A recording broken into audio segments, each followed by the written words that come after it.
La lettre est arrivée lors d'un mardi, tout ce qu'il y a de plus ordinaire. Dehors, une fine pluie d'automne tombait doucement. Anna était assise devant son ordinateur portable, essayant de se concentrer sur un projet urgent. Le travail, ces derniers temps, était devenu son seul refuge. En se plongeant corps et âme dans ses tâches, elle parvenait à oublier, ne serait-ce qu'un instant, ce qu'était devenu sa vie au cours des 3 dernières années. La sonnerie de la porte retentit soudainement, la faisant sursauter. Anna jeta un regard nerveux vers l'horloge murale. Il restait encore plus de 2 heures avant le retour de son mari et de sa belle-mère, partis pour leur traditionnelle virée shopping. Elle s'approcha prudemment de la porte, et regarda par le judas. Sur le palier, se tenait un jeune coursier portant une veste d'uniforme. « Madame Anna Leroy » demanda-t-il d'un ton professionnel, en lui tendant une enveloppe officielle. Anna signa machinalement l'accusé de réception, remarquant d'un œil distrait le cachet de l'étude notariale. Ces derniers temps, le moindre courrier officiel éveillait en elle une vive angoisse. Trop souvent, ces lettres provenaient de l'avocat de sa belle-mère, et contenaient de nouvelles plaintes, ou des recommandations absurdes pour améliorer l'ambiance familiale. De retour dans son coin bureau, le seul endroit de cette grande maison où elle se sentait encore à peu près en sécurité, Anna ouvrit l'enveloppe avec précaution. À l'intérieur, se trouvait une lettre, rédigée sur un papier épais. Elle relut les premières lignes à 3 reprises, n'en croyant pas ses yeux. « Nous avons l'honneur de vous informer, conformément aux dernières volontés de Madame Véronique Moreau, décédée le 15 septembre de l'année en cours, que vous êtes l'unique héritière de son patrimoine immobilier. » Tante Véronique. Anna ferma les yeux, et le souvenir chaleureux d'une journée d'été, vieille de 5 ans, refit surface. C'était lors de l'anniversaire de sa mère. La table était dressée dans le jardin, et elle entendit la voix douce de sa tante. « Prends soin de toi, ma fille, et n'oublie jamais que tu mérites bien plus. » À l'époque, Anna n'avait pas prêté une grande attention à ces paroles. Sa tante vivait dans une autre ville, et elle se voyait rarement. Ces dernières années, Anna recevait seulement, de temps à autre, des cartes pour les fêtes, avec cette éternelle note manuscrite, « Si jamais c'est trop dur, viens me voir. » Mais Anna n'y était jamais allée. Il y avait d'abord eu le mariage, puis, une succession interminable d'efforts, pour tenter de répondre aux exigences de sa nouvelle famille. Sa belle-mère, Régine, lui avait fait comprendre, dès le premier jour, qu'elle considérait le mariage de son fils unique comme une regrettable erreur. Damien aurait pu trouver un bien meilleur parti, répétait-elle à la moindre occasion. Surtout après qu'Anna ait insisté pour continuer son travail à distance, au lieu de chercher un poste dans l'entreprise de sa belle-mère. Damien. Anna soupira, se rappelant l'homme qu'il était autrefois. Joyeux, attentionné, toujours prêt à défendre leur couple face à sa mère. Mais, petit à petit, quelque chose avait subtilement changé. Il donnait de plus en plus souvent raison à sa mère, et prenait de moins en moins la défense de sa femme. Maman veut notre bien, maman sait mieux que nous, maman a raison, tu pourrais vraiment consacrer plus de temps à la maison. Ces phrases résonnaient de plus en plus fréquemment. Jusqu'au jour où Anna réalisa qu'elle ne parlait plus à son mari, mais à une copie docile et soumise de Régine. Elle relut la lettre une fois de plus, assimilant lentement le sens de ces mots. Un appartement de 3 pièces, en plein centre-ville. Son propre logement. Le chemin vers cette liberté, dont elle avait presque cessé de rêver. Le souvenir de la soirée de la veille lui revint en mémoire. Un énième dîner de famille, transformé en véritable interrogatoire. « Pourquoi as-tu fini le travail si tard ? Pourquoi n'as-tu pas préparé une salade fraîche ? Quand vas-tu enfin apprendre à tenir une maison correctement ?» Damien, mâchant silencieusement son repas, évitait soigneusement de croiser son regard. Soudain, Anna sentit des larmes couler sur ses joues. Pas des larmes de chagrin, mais l'expression d'un sentiment étrange et enivrant. C'était comme si, à travers de lourds nuages d'orage, un fin rayon de soleil parvenait enfin à percer. Pour la première fois depuis très longtemps, elle s'autorisa à rêver de l'avenir.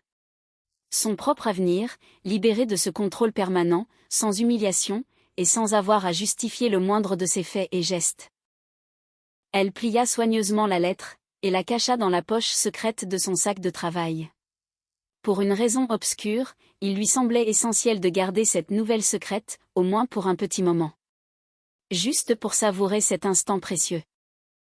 Ce moment où, au bout du tunnel, la lumière apparaissait enfin. Ce moment où le destin lui tendait, de façon inattendue, une main salvatrice. La clé tourna dans la serrure de la porte d'entrée, bien plus tôt que d'habitude. Anna essuya rapidement ses yeux, et vérifia son reflet dans l'écran de l'ordinateur. Depuis l'entrée, la voix forte de sa belle-mère résonnait déjà. « Anna, tu as encore oublié de décongeler le poulet. Nous en avions pourtant convenu. » Anna prit une profonde inspiration, et redressa les épaules. Elle ne savait pas encore exactement comment sa vie allait changer. Mais, pour la première fois depuis bien longtemps, elle se sentait la force d'affronter ces changements.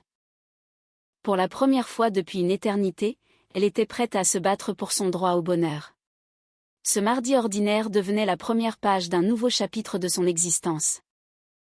Un chapitre où elle cesserait enfin d'être une ombre silencieuse dans une maison étrangère, pour devenir la maîtresse de son propre destin. Et même si elle ignorait encore quelles épreuves l'attendaient, elle avait une seule certitude, il n'y avait plus de retour en arrière possible. « Damien, il faut qu'on se parle. » Anna se décida à entamer cette conversation une semaine après avoir reçu la lettre. Elle avait soigneusement choisi son moment, profitant du départ de sa belle-mère pour ses interminables cures thermales. Chaque jeudi, Régine y passait une demi-journée entière, sans jamais oublier de rappeler à tous sa santé fragile, prétendument ruinée par les soins prodigués à des enfants ingrats. Son mari était assis dans le salon, les yeux rivés sur son téléphone. Marmonna-t-il, sans lever les yeux de son écran. C'était, là aussi, une habitude. Depuis un an, il la regardait de moins en moins dans les yeux lorsqu'il parlait, comme s'il craignait d'y lire un reproche muet. « J'ai reçu un héritage. » Ces mots résonnèrent avec une force inattendue dans le silence de la pièce. Damien détacha enfin son regard de son téléphone, et ses sourcils se haussèrent, marqués par la surprise. « Un héritage ? De qui ? » De ma tante Véronique. Tu te souviens, elle était là pour l'anniversaire de ma mère ? Elle m'a légué son appartement, en plein centre-ville. Anna s'efforçait de parler calmement, même si son cœur battait à tout rompre. Elle savait pertinemment que cette discussion mènerait inévitablement à un conflit. Mais il était devenu impossible de repousser l'échéance. Un appartement ? Damien se tourna complètement vers elle. Dans ses yeux, apparut cette lueur particulière, qu'Anna avait appris à reconnaître. Une lueur qui surgissait à chaque fois qu'il était question d'argent ou de biens matériels. Mais c'est une excellente nouvelle. On va pouvoir le vendre, et enfin terminer la construction du 2e étage. Maman dit depuis longtemps que nous avons besoin de nous agrandir. Anna sentit son estomac se nouer. Bien sûr, elle s'attendait à ce genre de réaction, mais la réalité restait profondément douloureuse. « Je n'ai pas l'intention de vendre cet appartement, Damien. » « Comment ça, tu n'en as pas l'intention ?» Sa voix se fit soudainement plus dure. « Anna, ne sois pas stupide. À quoi bon avoir un 2e appartement ? Nous avons une maison ici, et elle demande des investissements. Maman a raison, il faut faire preuve de pragmatisme. » Maman. Anna ne put se retenir. « Damien, pourrais-tu, pour une fois, arrêter de penser à ce que ta mère va dire, et te préoccuper de ce que je veux, moi ? C'est mon héritage. C'est mon bien personnel. » Le visage de son mari commença à rougir, le signe avant-coureur d'une tempête imminente. « Ah bon ? Ton bien personnel ? Et cette maison, alors, à qui appartient-elle ? Qui te fournit tout ce dont tu as besoin pour vivre ? Qui t'a permis de travailler depuis la maison, au lieu de chercher un vrai métier ? Permis. Ce mot la frappa comme une gifle. Damien, tu t'entends parler ? Je travaille tout autant que toi. Ce n'est pas parce que je le fais depuis la maison que... Bien sûr que si, Anna. Ça change tout. Il se leva brusquement, la dominant de toute sa hauteur. Tu vis dans ma maison, tu profites de tout le confort que ma mère et moi te fournissons. Et, tout à coup, tu décides que tu peux prendre des décisions toute seule ? À cet instant précis, la porte d'entrée s'ouvrit. Régine était rentrée plus tôt que prévu. Elle s'immobilisa sur le seuil du salon, évaluant la situation de son regard perçant. « Que se passe-t-il ici ? » ?»« Maman, tu ne vas pas le croire. Anna a hérité d'un appartement, et elle refuse de le vendre pour investir l'argent dans notre maison. » Damien cracha ces mots d'une traite, tel un enfant se plaignant à ses parents. Régine entra lentement dans la pièce. Son visage prit cette expression familière, celle avec laquelle elle avait l'habitude de juger sa belle-fille. « Vraiment ? Il semblerait que nous ayons désormais des secrets. Un patrimoine caché. Et quand comptais-tu partager cette charmante nouvelle avec ta famille, Anna ?» Ce prénom, Anna, sonnait toujours comme une sentence dans sa bouche. Sa belle-mère le prononçait avec un ton bien particulier, étirant la première syllabe, comme si le prénom lui-même constituait une accusation. « J'allais. » Justement. Anna hésita un instant. « J'ai pris ma décision. Cet appartement restera le mien. »« Le tien ?» Régine lâcha un petit rire sarcastique. « Ma chère enfant, dans une famille, la propriété individuelle n'existe pas. Nous partageons tout équitablement, et nous prenons toutes les décisions ensemble. N'est-ce pas ainsi que nous t'avons éduqué, durant toutes ces années ? » Éduqué. À l'intérieur d'Anna, quelque chose se brisa net. Les années d'humiliation, les reproches constants, les conseils interminables et les leçons de morale, tout lui revint soudainement en mémoire. « Non, Régine. Vous ne m'avez pas éduquée. Vous avez essayé de me briser. Mais, à partir de maintenant, c'est terminé. » « Comment oses-tu parler ainsi à ma mère ?» Damien fit un pas vers elle, le visage déformé par la colère. « Présente tes excuses, immédiatement. » « Ne me crie pas dessus. » Le calme de sa propre voix surprit Anna elle-même. « Je ne m'excuserai pas de vouloir disposer de mon propre bien. Je ne suis pas obligée de demander la permission pour chacune de mes décisions. » « C'est donc ainsi. » Régine porta théâtralement la main à son cœur. « Damien, tu entends ça ? Voilà toute sa gratitude. Nous l'avons accueilli dans notre famille, nous lui avons offert un toit, nous avons supporté tous ses caprices, et elle. » « Ça suffit. » Anna se leva à son tour. « Arrêtez avec vos manipulations. Arrêtez de jouer les bienfaiteurs. Je ne suis pas un objet que vous pouvez contrôler à votre guise. Et je ne laisserai plus jamais personne me traiter comme tel. » Elle se dirigea vers l'escalier, sentant leur regard brûler son dos. Alors qu'elle gravissait déjà les marches, elle entendit sa belle-mère se lamenter. « Mon fils chéri, je te l'avais bien dit. Je te l'avais dit qu'elle n'était pas digne de notre famille. Oh, mon cœur. Où sont mes gouttes ?» Puis, le bruit habituel des pas précipités de Damien, courant chercher les médicaments de sa mère. Tout se déroulait comme d'habitude, comme une partition bien répétée. Mais aujourd'hui, cette mise en scène pathétique n'inspirait plus à Anna ni peur, ni culpabilité. Seulement une profonde lassitude, et un étrange soulagement. C'était comme si un fardeau colossal, qu'elle portait depuis des années, venait enfin de tomber de ses épaules. Dans la chambre conjugale, Anna sortit le sac qu'elle avait préparé à l'avance. Elle y avait mis l'essentiel 2 jours plus tôt, juste après son rendez-vous avec le notaire, ses papiers, quelques vêtements, et son ordinateur de travail. Le reste, elle pourrait venir le chercher plus tard, ou bien en acheter de nouveau. Peu importait, l'urgence absolue, maintenant, c'était de partir. « Où crois-tu aller, comme ça ?» Damien apparut sur le pas de la porte. Sa voix tremblait, sous l'effet d'une rage qu'il peinait à contenir. « Tu penses vraiment que je vais te laisser partir, si facilement ? » « Tu n'as rien à me permettre, ni à m'interdire, » répondit Anna en fermant son sac. « Je pars. Et n'essaie même pas de me retenir. »« Comment oses-tu ?» Il s'avança vers elle, le bras levé. Anna recula vivement vers la fenêtre, gardant son téléphone bien en main, prête à s'en servir. « Touche-moi, Damien. Essaie, pour voir. J'appelle immédiatement la police, et la conversation prendra une toute autre tournure. » Il s'immobilisa, la respiration lourde et saccadée. Dans ses yeux, bouillonnait une immense colère, mêlée à autre chose. Le désarroi d'un homme qui, pour la toute première fois, faisait face à une réelle résistance. Tu ne peux pas nous faire ça. À ma mère. Elle risque de ne pas survivre à un tel choc. Elle y survivra très bien, dit Anna en attrapant son sac. Elle est beaucoup plus solide qu'elle ne veut le faire croire. Et tu le sais parfaitement. Elle passa devant lui, sentant son cœur battre à tout rompre. En bas, Régine continuait de gémir.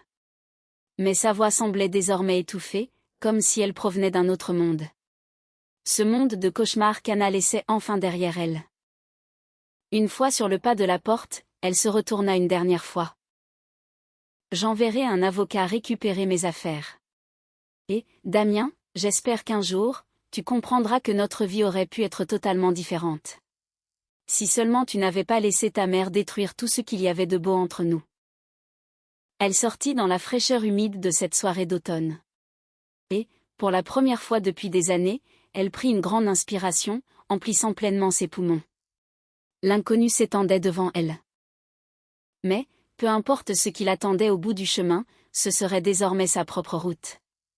Sa propre vie. Durant la première semaine, Anna fut hébergée par son amie, Marie. C'était avec elle qu'elle avait fait ses débuts en tant que travailleuse indépendante. Marie, sans poser la moindre question indiscrète, lui avait immédiatement offert son canapé et une épaule réconfortante. Ce n'est que 3 jours plus tard, une fois le premier choc passé, qu'elles eurent enfin une vraie discussion à cœur ouvert. Tu sais, commença Marie, tout en versant du thé chaud au thym dans leur tasse, je me suis toujours demandé quand tu te déciderais enfin à franchir le pas. Cette dernière année, ça me faisait tellement mal de te voir dépérir au milieu de cette. Anna esquissa un sourire triste, réchauffant ses mains autour de sa tasse fumante. Dehors, la pluie tambourinait contre les vitres, mais, dans la petite cuisine, l'atmosphère était douce et chaleureuse. Tu sais ce qui est le plus étrange ? J'ai l'impression de me réveiller d'un long sommeil. Pendant 3 ans, j'ai marché comme une somnambule. J'ai accepté qu'on me traite comme un vulgaire paillasson. Et maintenant que je suis réveillée, je n'arrive pas à comprendre comment j'ai pu supporter tout ça, pendant si longtemps. C'est ce qu'on appelle une relation d'emprise, expliqua Marie, en poussant un bol de biscuits vers son amie. C'est un cas d'école, très classique. D'abord, on t'isole de tes proches. Ensuite, on te persuade que tu es une incapable. Puis, on te rend dépendante sur le plan matériel. Et, au final, tu finis toi-même par croire que tu es incapable de survivre sans eux. C'est ironique, souffla Anna en buvant une gorgée de thé, car je me suis toujours considérée comme une femme forte et indépendante. Tu te souviens de nos débuts ? Nous n'avions ni contact, ni expérience. Juste 2 jeunes filles, armées de leurs ordinateurs et de grands rêves. Et nous avons réussi, n'est-ce pas ? Mais après, je désirais tellement fonder une famille heureuse, que je me suis laissé briser. À cet instant, le téléphone posé sur la table se mit à vibrer. C'était un nouvel appel de sa belle-mère. Au cours de la semaine écoulée, Régine avait téléphoné au moins 10 fois par jour. Et, lorsqu'Anna avait cessé de répondre, elle avait commencé à envoyer des messages. De longs textes, remplis de reproches amers et de tentatives de manipulation. Tu brises le cœur de mon petit garçon, comment peux-tu faire preuve d'une telle ingratitude, nous sommes une famille, nous te pardonnerons tout. Reviens à la maison. Tu devrais effacer leur numéro, grimaça Marie, ou, au moins, les bloquer définitivement. Tu ne peux pas commencer une nouvelle vie, si tu continues de traîner ces vieilles chaînes derrière toi. Anna secoua lentement la tête. Je ne peux pas. Pas avant d'avoir récupéré le reste de mes affaires. Et puis, j'ai laissé là-bas mes papiers officiels, mon diplôme, et surtout, les photos de mes parents.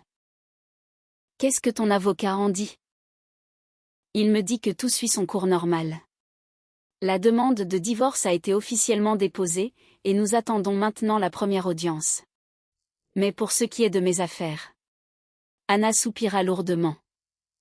Damien refuse de me laisser entrer dans la maison. Il répète, si tu veux tes affaires, tu dois revenir pour de bon. Mon avocat pense qu'il faudra faire intervenir la police. Mais, pour une raison que j'ignore, je garde l'espoir de pouvoir régler ça de manière pacifique. Pacifique? Marie pouffa de rire. Avec ces gens-là? Anna, réveille-toi. Ils ont passé 3 années entières à détruire méthodiquement ta personnalité.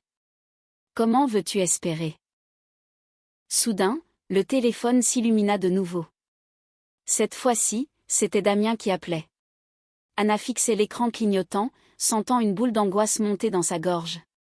Ses doigts se dirigèrent instinctivement vers le bouton pour répondre, mais Marie couvrit rapidement l'appareil de sa main. Hors de question. Tu ne leur parles plus sans la présence de ton avocat. Tu sais très bien qu'ils vont tout faire pour te faire craquer. Les manipulations, les menaces, et le chantage affectif vont recommencer de plus belle. Tu es encore beaucoup trop vulnérable pour affronter ça.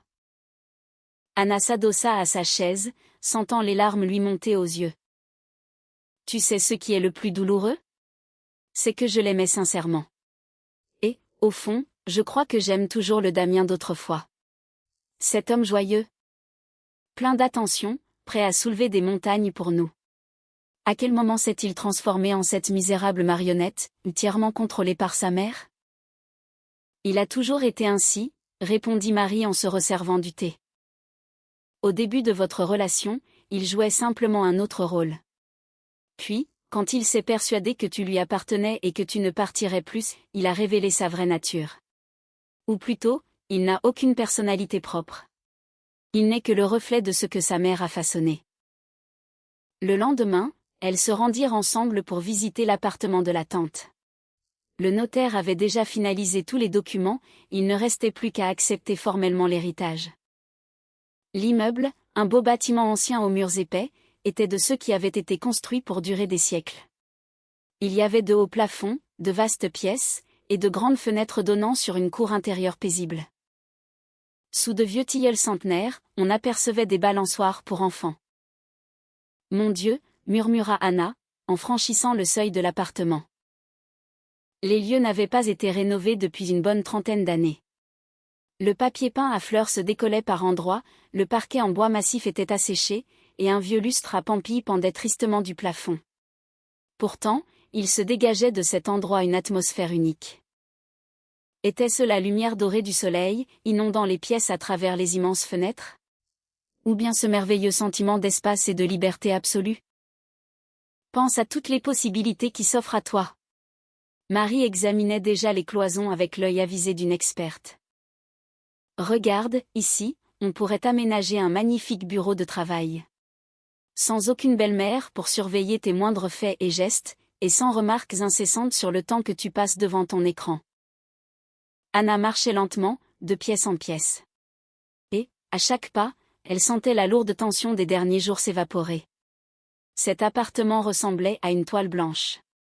Elle pouvait tout recommencer à zéro, créer son propre espace, bâtir son propre univers. Un monde bien à elle, où personne ne lui dicterait jamais sa façon de vivre. Dans un petit débarras, elles dénichèrent une vieille boîte cartonnée, remplie de photographies d'époque. Sur l'une d'elles, tante Véronique apparaissait dans sa jeunesse. Elle était ravissante, souriante, et ses yeux brillaient d'une malice toute particulière.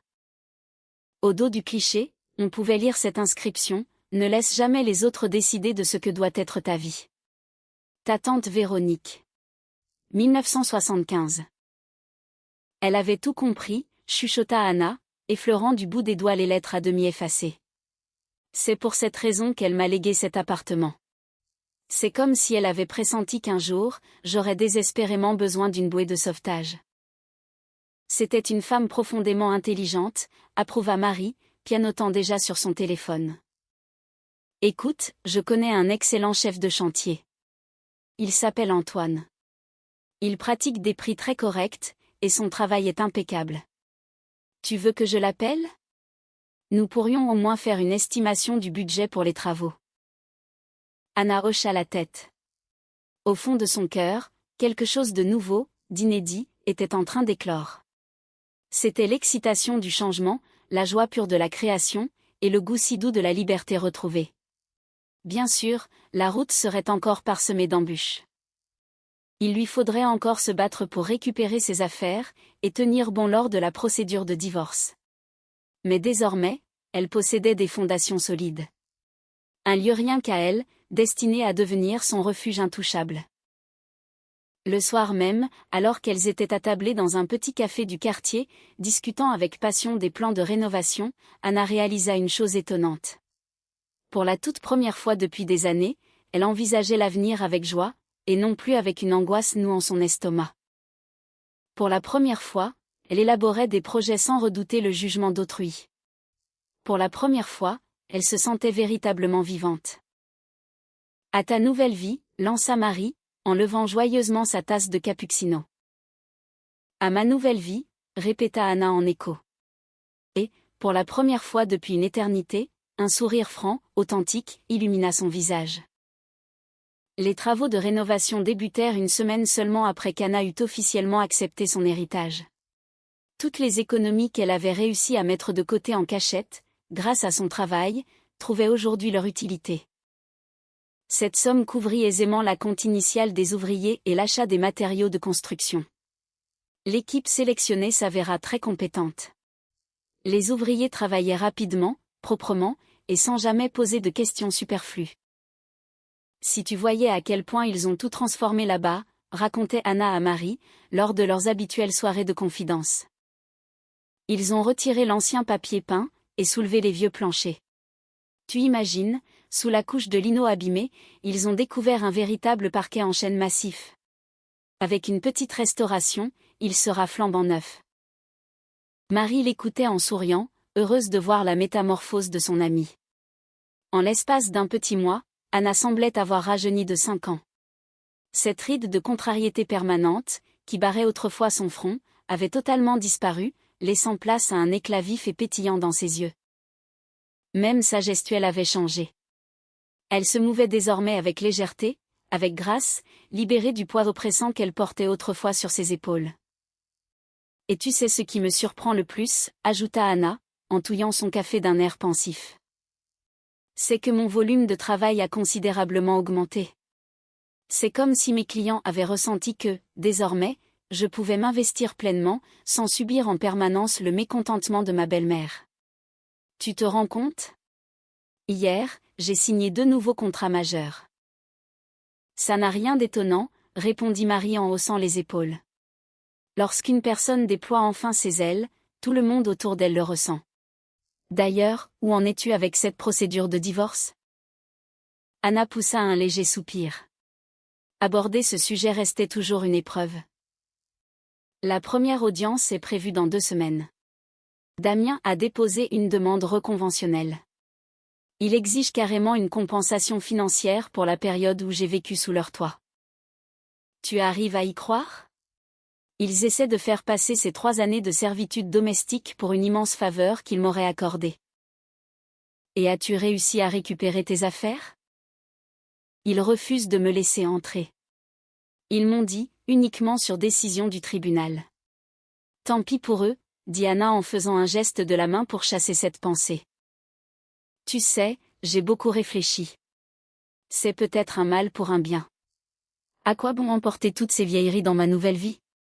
Bien sûr, il faudra que je récupère mes documents administratifs par le biais d'un huissier, mais pour le reste, j'achèterai du neuf. À cet instant, le téléphone d'Anna émit une vibration.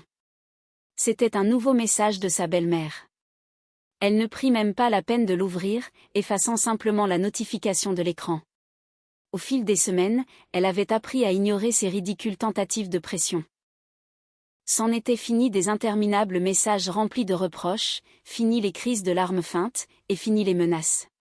« Dis-moi » murmura Marie avec un sourire malicieux au coin des lèvres, « tu as remarqué la façon dont Antoine, le chef de chantier, te regarde ?» Marie, arrête un peu, s'exclama Anna en éclatant de rire, tout en sentant ses joues rosir de confusion. Qu'est-ce que tu vas chercher là ? Mon divorce n'est même pas prononcé, et je suis en plein travaux. Et alors ? Antoine est un homme formidable. C'est un vrai professionnel, il a sa propre entreprise, et le plus important, il n'y a aucune maman étouffante à l'horizon. Je me suis renseignée sur lui. Tu imagines ? Lui aussi est divorcé, depuis bientôt 2 ans. Marie. Anna menaça son amie du doigt, d'un ton faussement réprobateur. Arrête de jouer les entremetteuses à tout bout de champ. Je n'ai vraiment pas la tête à ça en ce moment.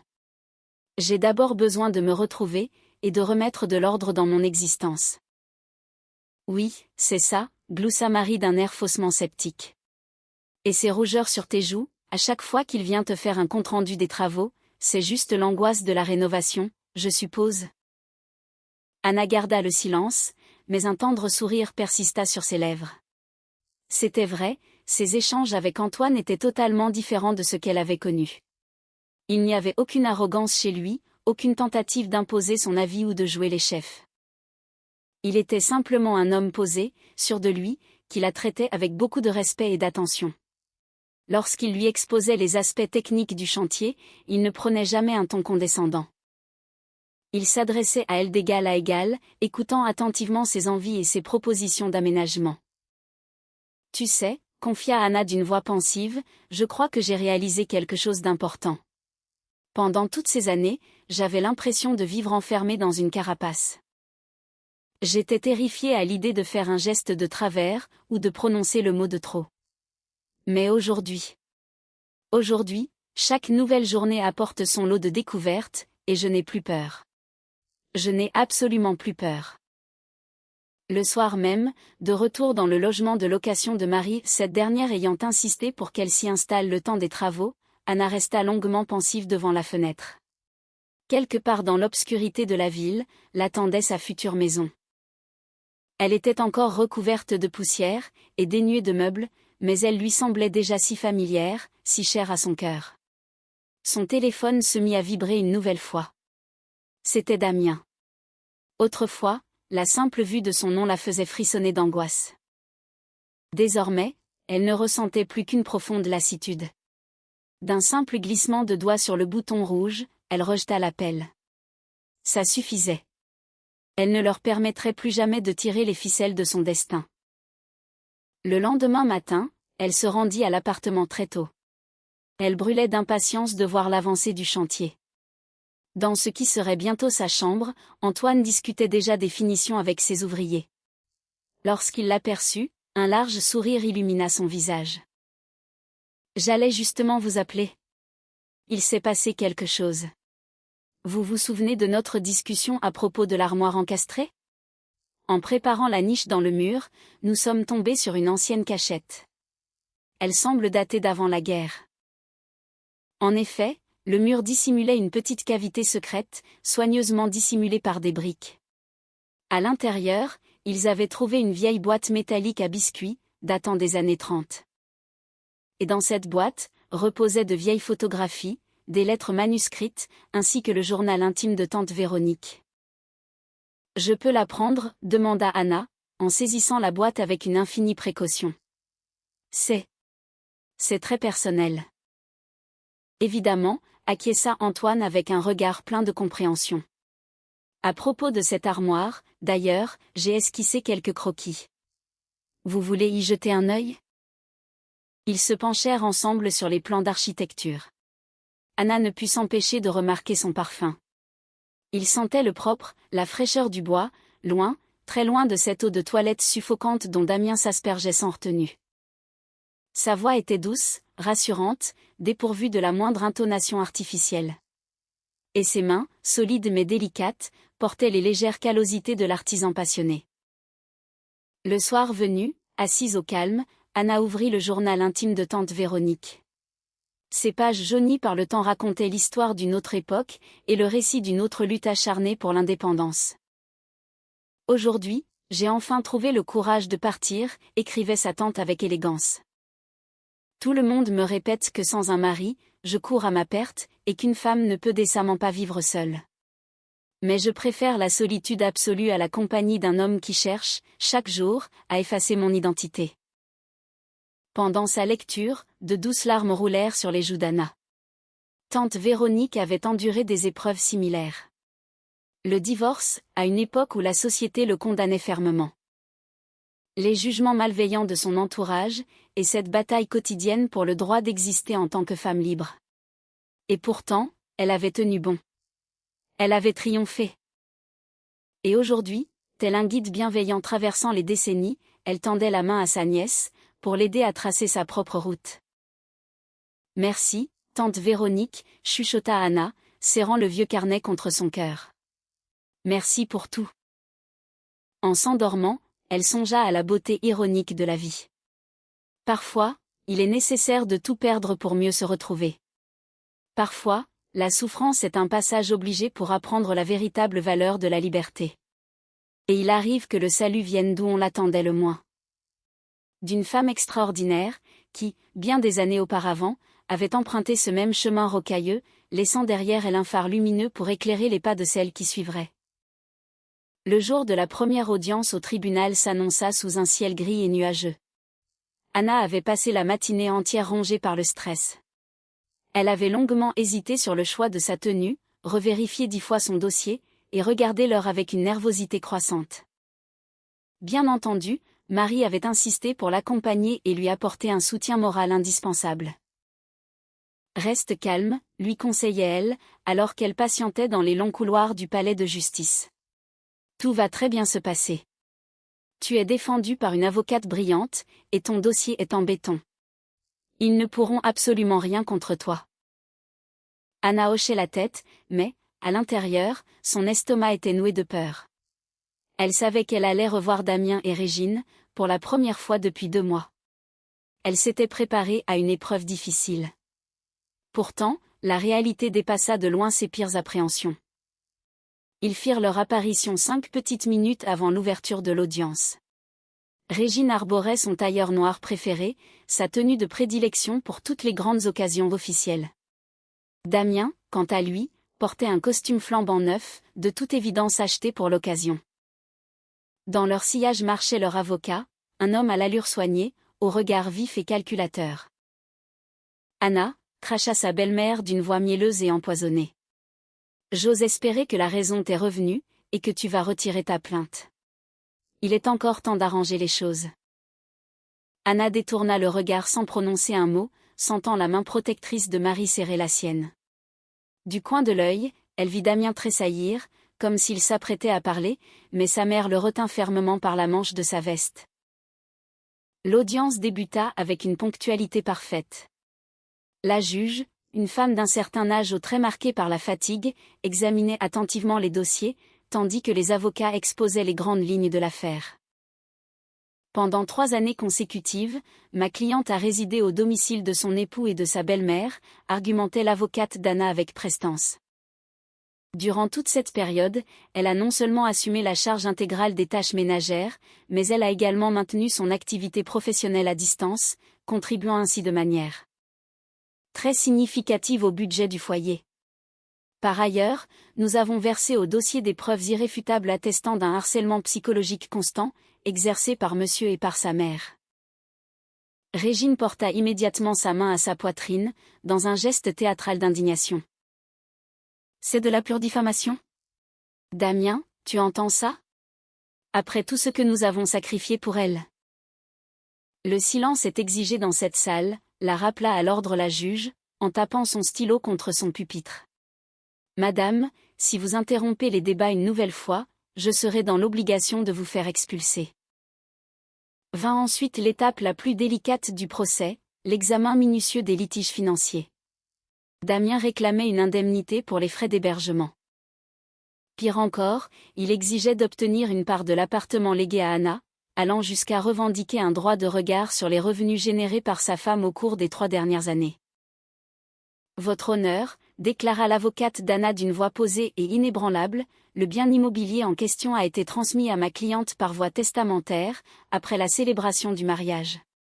Conformément au Code civil, tout héritage perçu par l'un des conjoints demeure sa propriété stricte et exclusive. Quant aux revendications de monsieur concernant une prétendue compensation financière, nous avons fourni les relevés bancaires prouvant que madame Anna Leroy participait très activement et régulièrement au paiement de l'ensemble des charges courantes de la maison. Anna écoutait ces termes juridiques avec une étrange distance, comme si elle assistait à une scène de théâtre. Elle fixait Damien. Il était livide, les lèvres pincées, et ne cessait de lancer des regards désespérés vers sa mère, guettant la moindre consigne pour savoir comment réagir. Qu'était devenu cet homme sûr de lui, dont elle était autrefois tombée éperdument amoureuse? Restait-il, quelque part, une infime trace de son ancienne personnalité? Ou bien sa mère avait-elle définitivement aspiré son âme, pour n'en laisser qu'une vulgaire coquille vide? Pour faire suite, je souhaite présenter à la cour des éléments tangibles démontrant l'emprise psychologique, reprit l'avocate, ramenant Anna à la réalité de la salle. Nous avons d'ici les retranscriptions certifiées de dizaines de messages envoyés par la partie adverse. Ces écrits sont ponctués de menaces explicites et de graves tentatives de chantage affectif. Nous disposons également de nombreux témoignages du voisinage, attestant de scènes de ménage et de hurlements réguliers au domicile conjugal. Sur son banc, Régine tressaillit à nouveau, mais, cette fois-ci, elle ravala ses paroles. La menace de se faire expulser avait visiblement fait son effet. Elle se contentait désormais de foudroyer Anna d'un regard chargé de haine, comme si elle tentait de la réduire en cendres sur place. Le tribunal ordonne une suspension de séance de 15 minutes, annonça la juge en se levant. À notre retour, nous procéderons à l'audition des différents témoins. Dès leur sortie dans le vaste couloir, Marie entraîna rapidement Anna vers une grande fenêtre, à bonne distance du plan adverse. « Tu as été incroyable. Tu as vu comment cette mégère a blanchi, lorsque ton avocate a parlé de ces fameux messages? Elle croyait sans doute que tu les avais tous supprimés, dans ta grande naïveté. » Anna esquissa un sourire teinté de mélancolie. « C'est toi qui m'as judicieusement conseillé de tout garder pour le procès. Mais tu sais ce qui me surprend le plus aujourd'hui? En les observant, je ne ressens presque plus rien. Pas la moindre once de haine, pas la moindre trace de rancune. Je n'éprouve qu'une immense pitié pour Damien, et une gratitude infinie envers le destin, qui m'a permis de fuir cet enfer à temps. » Anna, retentit une voix stridente, qui l'obligea à se retourner. Régine se tenait là, à quelques mètres à peine, les yeux foudroyants de colère. « Il faut que je te parle. Seul à seul. » « C'est inutile, Régine, » déclina Anna en secouant calmement la tête. « Désormais, toutes nos communications passeront exclusivement par nos avocats. C'est vous qui avez instauré cette règle, lorsque vous m'avez interdit de venir récupérer mes propres affaires. Comment oses-tu faire preuve d'une telle insolence, s'emporta sa belle-mère, oubliant toute prudence. Après tous les sacrifices que nous avons consentis pour toi. Nous t'avons donné un toit, nous avons fermé les yeux sur ton immaturité, nous avons. Vous avez tout fait pour transformer mon existence en véritable enfer, la coupa Anna, d'un ton glacial. Mais c'est terminé. Je refuse catégoriquement d'être manipulée plus longtemps. Ni par vous, ni par Damien. Maman, viens, on s'en va, tenta d'intervenir Damien, en tirant doucement sa mère par le bras. Lâche-moi. Ne t'avise pas de me donner des ordres, cria Régine en se dégageant brusquement. Tout cela est de ta faute. Si tu avais su la recadrer dès le premier jour, si tu avais daigné écouter les précieux conseils de ta mère. Pour une fois, ta mère a parfaitement raison, Damien, intervint soudainement Anna. C'est bel et bien de ta faute. Tu l'as laissé s'immiscer dans notre vie, et détruire tout l'amour qu'il y avait entre nous. Parce qu'au fond, tu n'as jamais grandi. Tu n'es resté qu'un petit garçon apeuré, pétrifié à l'idée de décevoir sa maman chérie. Un silence de plomb s'abattit dans le couloir. Damien restait planté là, la tête baissée, incapable de prononcer la moindre parole. Quant à Régine, pour la première fois de sa vie, elle semblait avoir littéralement perdu l'usage de la parole. Au même instant, les lourdes portes de la salle d'audience s'ouvrirent dans un grincement, la suspension de séance était terminée. La suite du procès se déroula pour Anna comme dans un brouillard cotonneux. Les témoins se succédèrent à la barre. D'abord les voisins de palier, qui confirmèrent avoir entendu d'innombrables éclats de voix. Puis, la mère de Marie, venue raconter comment Anna débarquait souvent chez elle, le visage inondé de larmes, à la suite de violentes disputes. Et enfin, la présentation accablante des relevés bancaires, démontrant, sans l'ombre d'un doute, l'importante participation financière d'Anna aux dépenses du foyer conjugal. La cour se retire pour délibérer, finit par déclarer la juge. La séance est suspendue, veuillez patienter dans l'enceinte du tribunal. Anna resta assise, le regard perdu dans le vide. C'était un sentiment étrange. Tout ce tapage juridique lui semblait soudain d'une futilité absolue. Elle réalisait qu'elle avait pris sa décision depuis bien longtemps, et que son passé n'avait plus aucune emprise sur elle. Peu importait la décision finale de la justice, elle était d'ores et déjà libre. Libre de ses peurs, libre de l'emprise des autres, et délivrée du besoin maladif de se justifier à chaque instant. Veuillez vous lever, le tribunal rend son jugement. Le verdict tomba, clair, net, et sans appel. Le divorce était officiellement prononcé, au tort partagé, avec une interdiction formelle d'approche. Toutes les demandes de compensation financière exigées par la partie adverse étaient sèchement rejetées. Anna entendit ces mots comme venant de très loin. Du coin de l'œil, elle vit simplement le visage de Régine se décomposer, et les épaules de Damien s'affaisser, en signe de défaite totale. « Félicitations », lui murmura Marie à l'oreille, alors qu'elle franchissait les lourdes portes du palais de justice. « Te voilà enfin libérée de tes chaînes. » Anna leva son visage vers le ciel. Les nuages menaçants s'étaient dissipés, laissant percer un soleil d'automne éclatant de lumière. « Tu sais, la vraie liberté, je l'ai acquise le jour où j'ai trouvé la force de partir. Tout le reste, au fond, n'était qu'une simple formalité. » Dans son sac à main, son téléphone vibra brièvement. C'était un message d'Antoine. « Comment s'est passée l'audience ? Le parquet de votre chambre est terminé, le rendu est sublime. Passez voir le résultat dès que vous serez libéré. » Une immense bouffée de chaleur envahit le cœur d'Anna, et un large sourire illumina son visage. La vie reprenait ses droits. Une nouvelle existence merveilleuse s'offrait à elle, une vie où elle pourrait, enfin, être pleinement elle-même. Le chantier touchait à sa fin. En l'espace de 3 mois, l'appartement avait subi une métamorphose spectaculaire. Des murs repeints dans des tons clairs, un parquet entièrement restauré, et une salle de bain moderne et fonctionnelle. Anna passait sur les lieux presque tous les jours. À chaque visite, elle s'émerveillait d'un nouveau détail, la pose parfaite des plinthes, l'alignement millimétré du papier peint, ou encore l'installation soignée des prises électriques. D'ici la semaine prochaine, vous pourrez emménager tranquillement, lui annonça Antoine, tout en effectuant une dernière inspection minutieuse des lieux. Il ne nous reste plus qu'à monter la cuisine équipée, et à fixer les luminaires. Alors, que pensez-vous du résultat ? Anna parcourut les pièces à pas lents, effleurant les murs lisses de la main. Chaque mètre carré de cet appartement respirait désormais le confort et la sérénité. Dans la grande pièce de vie, qui arborait autrefois un horrible papier peint fleuri, les murs rayonnaient maintenant d'un doux ton pêche. Dans sa chambre, l'ancien bois du sol brillait d'un bel éclat au reflet miel. Quant à la plus petite pièce, qu'elle avait transformée en bureau de création, elle bénéficiait d'une luminosité incroyable grâce à son immense fenêtre plein sud. C'est au-delà de mes espérances, murmura-t-elle, en se tournant vers Antoine. Je n'aurais jamais cru qu'il était possible de redonner autant de vie à un appartement aussi vétuste. Il lui adressa ce sourire singulier, teinté d'une pointe de timidité, qui faisait immanquablement chavirer le cœur d'Anna. Je suis vraiment heureux que cela vous plaise. Vous savez, c'est assez rare de tomber sur des clients avec un goût aussi raffiné. Toutes ces idées brillantes sur les harmonies de couleurs, sur la conception des armoires encastrées. C'est surtout grâce à ma tante Véronique, avoua Anna, en s'approchant doucement de la baie vitrée. J'ai énormément pensé à elle durant ces dernières semaines, en lisant son journal intime. Je me la suis imaginée, vivant ici, seule, en train de bâtir son propre cocon. J'ai réalisé que je voulais que cet endroit lui ressemble, un lieu baigné de lumière et de douceur.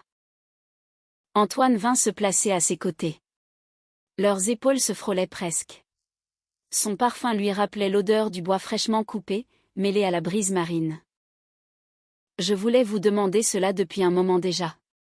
Est-ce que ça vous dirait de dîner ensemble, un de ces soirs, quand tous ces travaux seront terminés ? Juste pour discuter, faire plus ample connaissance. Anna sentit son rythme cardiaque s'accélérer. Durant ces derniers mois de collaboration, ils avaient partagé de très nombreux échanges. Ils avaient débattu sur le choix des matériaux, résolu des problèmes techniques urgents, et partagé bien des fous rires. Et, au fil des jours, elle s'était surprise à admirer la sérénité tranquille de cet homme. Sa grande capacité d'écoute, et son talent pour désamorcer les situations complexes, sans jamais créer de drames inutiles.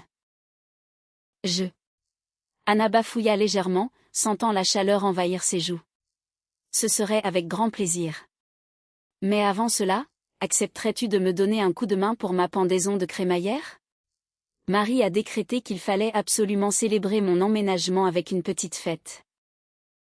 Ce sera avec joie. Son sourire s'élargit encore.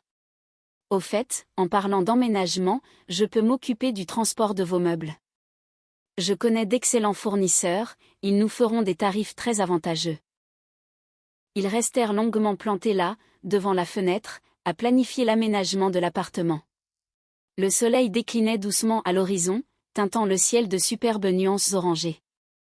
Anna sentait que quelque chose de pur et d'authentique prenait racine dans son cœur. Rien à voir avec la passion destructrice qu'elle avait vécue avec Damien. C'était un sentiment bien plus profond, infiniment plus apaisant. Le soir même, alors qu'elle regagnait l'appartement de location, elle sortit le précieux carnet de tante Véronique.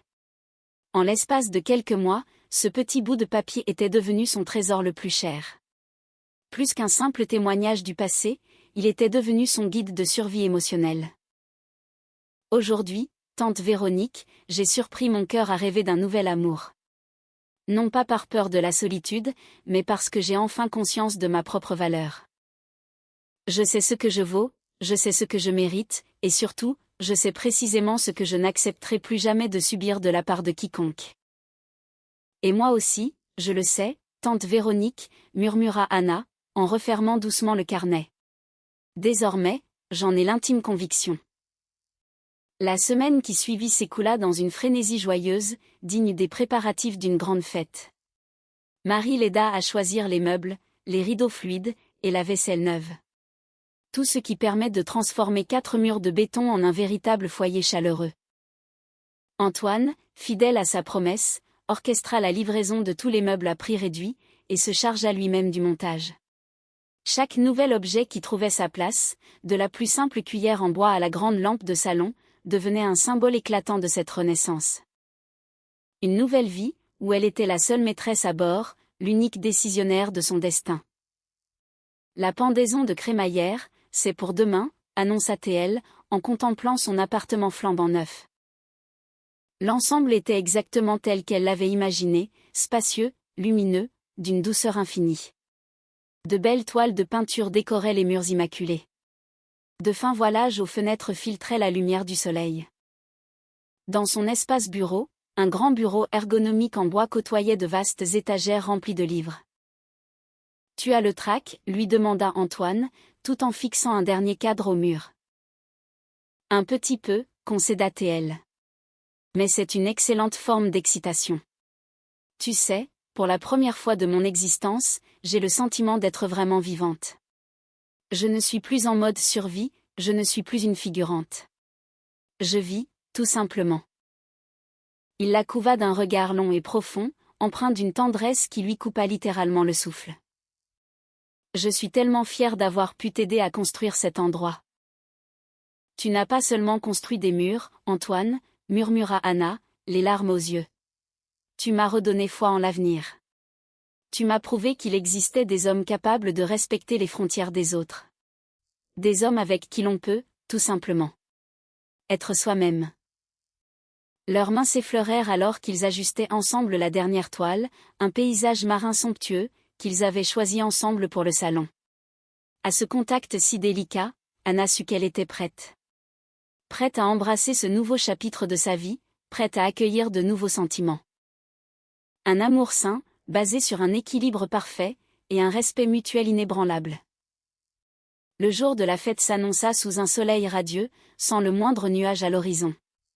Dès le petit matin, une effervescence joyeuse s'empara de l'appartement. Marie jouait les chefs d'orchestre, disposant les plateaux de petits fours, tandis qu'Antoine peaufinait les derniers détails de la décoration. Anna, quant à elle, courait dans tous les sens, entre la cuisine et le salon, cherchant à tout gérer simultanément. Et, on se calme, s'exclama Marie, en forçant son amie à s'asseoir dans le grand fauteuil tout neuf. Arrête de courir partout. Tout est prêt, et c'est magnifique. Les invités ne vont pas arriver avant une bonne heure. Dis-moi plutôt, qu'est-ce que tu as décidé pour ton travail? Tu as accepté de piloter ce gros projet? Anna esquissa un large sourire. J'ai dit oui. Et tu sais ce qui m'a le plus choqué? Quand je leur ai demandé un délai de réflexion d'1 semaine, ils ont accepté sans broncher. Zéro pression, aucune menace. J'avais l'impression de débarquer sur une autre planète. C'est tout simplement parce que tu as commencé à te respecter toi-même, ma grande, lui répondit Marie, en ajustant un magnifique bouquet de fleurs sur la table basse. Et les gens autour de toi le ressentent. En parlant de respect, comment ça se passe avec le beau Antoine? Anna rougit jusqu'aux oreilles, jetant un rapide coup d'œil en direction de la cuisine, où Antoine préparait le café.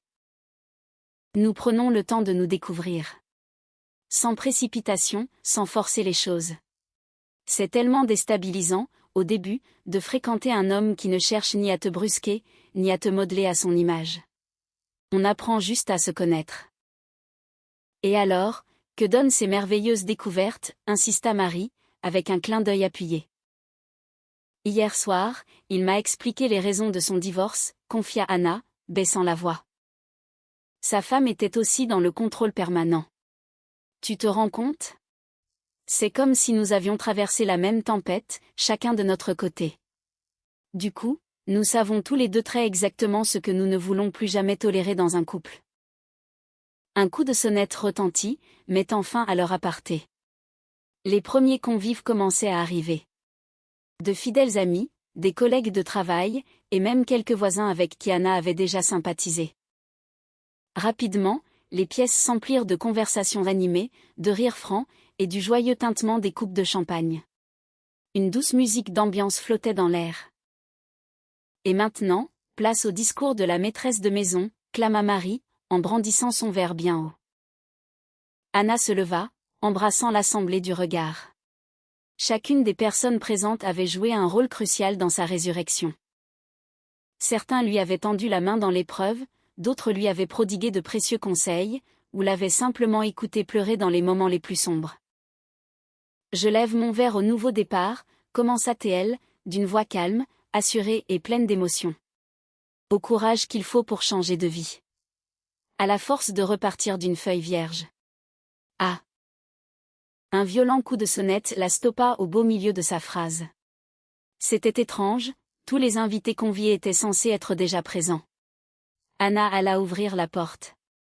Dans son dos, un silence lourd et pesant s'installa instantanément. Sur le palier de la porte, se tenaient Damien et Régine. Son ex-mari serrait contre lui un énorme bouquet de roses rouges, l'exacte réplique de celui qu'il lui avait offert lors de leur tout premier rendez-vous amoureux. Sa belle-mère tenait un gros paquet emballé, tortillant nerveusement les bords du papier. Anna, balbutia Régine, cherchant visiblement ses mots avec une immense difficulté. Nous voulions. Que venez-vous faire ici? Anna sentit soudain la présence d'Antoine dans son dos. Il posa doucement sa main sur son épaule. Ce simple contact physique lui insuffla une force incommensurable. Je suis venu pour m'excuser, dit Damien, en levant enfin les yeux vers elle. Nous voulions tous les deux te demander pardon. Depuis le jugement, j'ai beaucoup réfléchi. J'ai commencé à voir un psychologue. Ma mère aussi a réalisé. Voici tes affaires, ajouta Régine, en lui tendant le paquet d'une main tremblante. Tes documents administratifs, tes albums photos. Nous avons tout rassemblé. Et moi? J'admets que j'ai eu tort. Sur bien des points, j'ai eu tort. Anna les observa longuement, en silence. À l'intérieur d'elle, le calme plat régnait. Plus aucune colère, plus la moindre haine. Juste une conviction profonde et inébranlable d'avoir fait le bon choix. Il se tenait là, sur le seuil de son nouveau royaume, l'air perdu, pathétique, si loin de leur arrogance d'autrefois. Damien, le dos voûté, affichait déjà des tempes grisonnantes. Et Régine semblait avoir vieilli de 10 ans, les mains agitées de légers tremblements. Je vous remercie pour mes affaires, répondit Anna en prenant le colis. Quant à vos excuses, elles arrivent beaucoup trop tard. J'ai tourné la page depuis longtemps, et je vous ai pardonné. Non pas pour vous soulager de votre culpabilité, mais pour ma propre paix intérieure. Mon cœur est aujourd'hui en paix, et il n'y a plus la moindre place pour les vieilles rancœurs. Mais, peut-être, insista Damien en s'avançant d'un demi-pas, les roses tremblotant dans ses mains. Peut-être pourrions-nous essayer de... Non, Damien, l'interrompit Anna, d'un ton d'une douceur implacable. Nous ne pourrions pas. Tout ce qui nous unissait est mort. Et ce n'est ni la faute d'hier, ni celle d'aujourd'hui. C'est mort à petit feu, jour après jour, chaque fois que tu choisissais le camp de ta mère, plutôt que de protéger ta propre femme. On ne peut pas ressusciter un amour assassiné. Elle sentit les doigts d'Antoine presser son épaule avec un peu plus de fermeté. Un soutien silencieux, une approbation inconditionnelle de son droit légitime à disposer de sa propre vie. Mes invités m'attendent, déclara Anna, en reculant d'un pas à l'intérieur. Merci d'avoir rapporté ces documents. Adieu. La porte se referma, tirant un trait définitif sur son passé. Dans le salon, la musique de fond continuait de jouer, couverte par le son joyeux des verres qui trinquaient et les rires de ses amis. Anna pressa fermement le paquet de documents contre sa poitrine. Tu sais, je crois que je dois t'avouer quelque chose, souffla-t-elle à Antoine. Quoi donc? Il plongea son regard dans le sien, avec cette tendresse inouïe qui réchauffait son âme. Je crois bien que je suis en train de tomber follement amoureuse de toi. Et le plus fou, c'est que ça ne me fait même pas peur de te le dire. Son sourire fut la plus belle et la plus éclatante des réponses. Avec une délicatesse infinie, il lui prit le lourd paquet des mains pour le poser sur une petite console de l'entrée. Moi aussi, j'ai une grande confession à te faire. Je suis tombé fou amoureux de toi le tout premier jour. Quand tu es venu visiter cet appartement pour la première fois. Tu étais si déterminée, si audacieuse, prête à tout reprendre de zéro. Ohé, les tourtereaux, s'écria la voix de Marie, les rappelant soudainement à la réalité. Les invités s'impatientent, on attend la fin du toast avec impatience. Ils retournèrent, main dans la main, dans le vaste salon lumineux, où tous leurs amis les attendaient, le verre levé. Anna laissa son regard parcourir la pièce. Ce foyer, son foyer, resplendissant de lumière, imprégné de chaleur et de bienveillance. Chaque objet, minutieusement choisi par ses soins, était une ode à sa liberté retrouvée. Au nouveau départ, s'exclama-t-elle, en levant sa coupe de champagne. Au courage d'être soi-même. À l'amour, le vrai, celui qui élève au lieu de détruire. Et à ma tante Véronique, une femme d'exception, qui, il y a de longues années, a ouvert la voie vers la liberté, et m'a transmis les clés de mon nouveau bonheur. Le soleil d'après-midi inondait la pièce de ses rayons chaleureux, faisant scintiller le cristal des coupes de champagne. Quelque part, rangé dans un vieux coffret de bois, reposait le journal intime de tante Véronique. Ce n'était plus un simple héritage familial, mais une véritable boussole pour affronter la vie. Et Anna savait, au plus profond d'elle-même, qu'un jour viendrait où elle coucherait sa propre histoire sur le papier. L'histoire d'une femme qui a compris l'importance de croire en soi. Le récit d'une bataille pour repartir de zéro. Un témoignage pour prouver à quel point la vie peut devenir magnifique, lorsque l'on choisit, enfin, de prendre les rênes de son propre destin. La douce soirée céda doucement sa place à une magnifique nuit étoilée. Les convives prirent congé un à un, laissant le jeune couple savourer la quiétude de leur nouvelle maison, et la promesse de leur bonheur naissant. Et, à travers la grande fenêtre, les étoiles scintillaient de mille feux, témoins éternels d'une nouvelle histoire universelle, celle qui raconte comment l'amour pur et la confiance en soi peuvent briser les plus lourdes chaînes, et permettre de tout recommencer. PHNKT Show YouTube. Merci d'avoir écouté cette histoire jusqu'à la fin. N'hésitez pas à partager vos impressions dans les commentaires, à vous abonner à la chaîne, Le Temps des Histoires, et à faire découvrir cette vidéo à vos proches.